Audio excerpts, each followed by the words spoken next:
எதிர்வரும் மார்ச் 1ஆம் தேதி எய்ம்ஸ் பல்கலைக்கழகத்திற்கு மேற்கொள்ளும் கல்வி சுற்றுப்பயண திட்டம் குறித்து வியூகக் குழுவினர் திட்டங்களை முன்வைத்தனர்.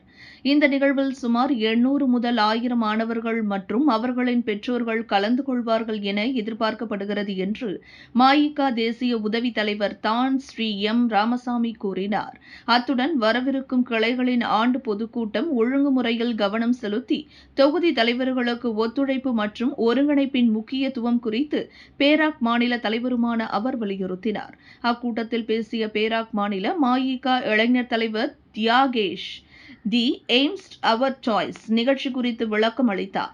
இந்த நிகழ்வில் எய்ம்ஸ் வழங்கும் கல்வி வாய்ப்புகள் மற்றும் தொழில்நுட்ப கல்வி மற்றும் டிபேட் பயிற்சி திட்டங்கள் குறித்தும் விரிவாக விளக்கமளிக்கப்பட்டதாக அவர் குறிப்பிட்டார். இந்த விளக்கங்களின் மூலம் அனைவரும் எய்ம்ஸ் நிகழ்ச்சி குறித்த முழுமையான புரிதலை பெற்றனர். மேலும் எய்ம்ஸ் வழங்கும் கல்வி வாய்ப்புகளை மாணவர்கள் மற்றும் பெற்றோர்கள் அறிந்து கொள்வதற்காக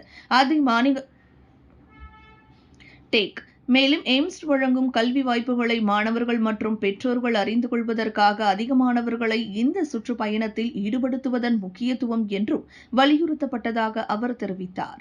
பேராக் மாநில மஇகா நிர்வாகம், வியூகக் குழு, துணை குழுக்கள், கிராம தலைவர்கள், மாவட்ட மன்ற உறுப்பினர்கள் ஆகியோர் இந்த கூட்டத்தில் கலந்து சிறப்பித்தனர்.